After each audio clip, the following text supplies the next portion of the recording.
আসসালামু আলাইকুম। কেমন আছেন সবাই? আশা করছি ভালো আছেন। তো আল্লাহর রহমতে আমিও ভালো আছি আলহামদুলিল্লাহ। চলে আসলাম আরও একটা নতুন ভিডিও নিয়ে। তো আমার ভিডিওতে আপনাদের সবাইকে স্বাগতম। তো দেখতে পাচ্ছেন আজ আমাদের ইলিশ মাছ এনেছে। তো এই মাছগুলো আমি ভালো করে কুটে ধুয়ে নিয়েছি। তো এই মাছগুলো আজ আমি রান্না করব। তো কি সবজি দিয়ে রান্না করি চলুন দেখে নেই। তো এখানে দেখতে পাচ্ছেন আমি সবজি বের করে নিয়েছি। পটল আছে, তারপর হচ্ছে বেগুন। আর এই সাদা এটা কি বলেন তো? আপনারা কেউ বলতে পারবেন এটা কি? যদি কেউ জানেন তাহলে অবশ্যই কমেন্টে জানাবেন। তো এই খাবারটা কিন্তু আমাদের এলাকায় সবাই অনেক পছন্দ করে। তো আমি এই খাবারটা আগে খেতাম না, আমাদের শেরপুর এলাকায় খায় না।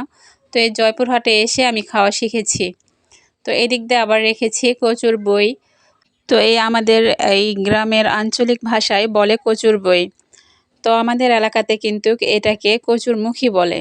তো আমরা যেটাই হোক খাবার জিনিস একটাই। তো এখান দিয়ে আমি সব সবজি কেটে নিয়েছি দেখতে পাচ্ছেন। আলহামদুলিল্লাহ সবজিগুলো কাটা হয়ে গেছে।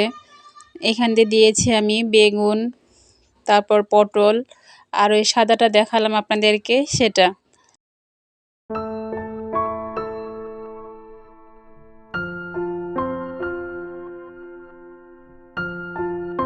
তো সবজিগুলো আমি কেটে তারপর ডালাতে করে ধুয়ে নিয়েছি। তো দেখতে পাচ্ছেন আমি রান্নাঘরে চলে এসেছি সব কিছু নিয়ে। তো এখানটাতে মাছ রেখেছি, এখানটাতে রেখেছি আমার যত রকমের মশলা আছে রান্না করার জন্য সেগুলো, মানে যা যা প্রয়োজন সব কিছু এনেছি এখানে। তো এই যে চুলায় এখন জাল ধরিয়ে দিব। তো মাছটা আগে কষাতে হবে, তো যার জন্য আমি মাছটা এখন মাখিয়ে নিব। তো আলহামদুলিল্লাহ মাছটা আমি মাখাই নিছি। তো এখন আমি চুলাতে জাল ধরাবো, আর চুলাতে জাল ধরাতে একটু সময় লাগে। আলহামদুলিল্লাহ চুলাতে জাল ধরিয়ে দিয়েছি, এখন মাছটা কষিয়ে নিব। তো এই মাটির চুলাতে রান্না করতে কিন্তু অনেক ভালো লাগে। তো আমি জানি না কার কেমন লাগে। তো আমরা গ্রামের মানুষেরা কিন্তু মাটির চুলাতে বেশি রান্না করে থাকি। তো আমাদের গ্যাসের চুলা আমরা ব্যবহার করি কখন, যখন দেখি বাইরে বৃষ্টি অনেক, বাইরে আসতে পারি না, তখন আমরা গ্যাসের চুলায় রান্না করি। তো আলহামদুলিল্লাহ এদিক দিয়ে আমার চুলার জালটা ভালোভাবে ধরেছে। তো দেখতে পাচ্ছেন জালটা জ্বলতেছে ভালোভাবে।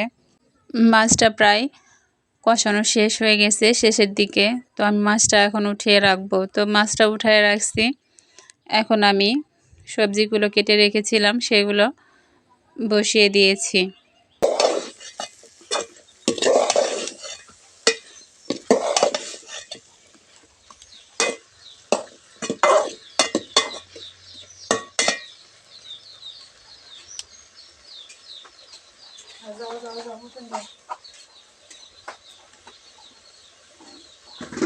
তো সবজিগুলো আমি ভালোভাবে নেড়ে চেড়ে তারপর দিয়ে দিলাম কষানোর জন্য পানি। তো এই পানি দিয়ে আমি কষিয়ে নিব। কষানো হয়ে গেলে তারপর দিয়ে দিব মাছ। তো এখন আমি ভালোভাবে নেড়ে চেড়ে নেই। তো নেড়ে চেড়ে নেওয়ার পর দিতে হবে মাছটা। এই রান্নার ফাঁকে কিন্তু আমার যে ছোট ছোট কাজগুলো আছে, যেমন থালা বাসন ধোয়া, ঘর পরিষ্কার করা, এই কাজগুলো কিন্তু আমি করে থাকি। তো ভিডিওতে সেগুলো আমি দেখাতে পারি না, কারণ আমি একাই ভিডিও বানাই। তো যার জন্য আমি সব কিছু তুলে ধরতে পারি না। তো যাই হোক এখান দিয়ে মাছটা আমি দিয়ে দিলাম। তো এখন মাছ দেওয়ার পর ভালোভাবে কষিয়ে রান্না করব। তো দেখতে পাচ্ছেন চুলার জাল জ্বলছে। তো খড়ি দিয়ে রান্না করার মজাটাই কিন্তু কোনো রকম।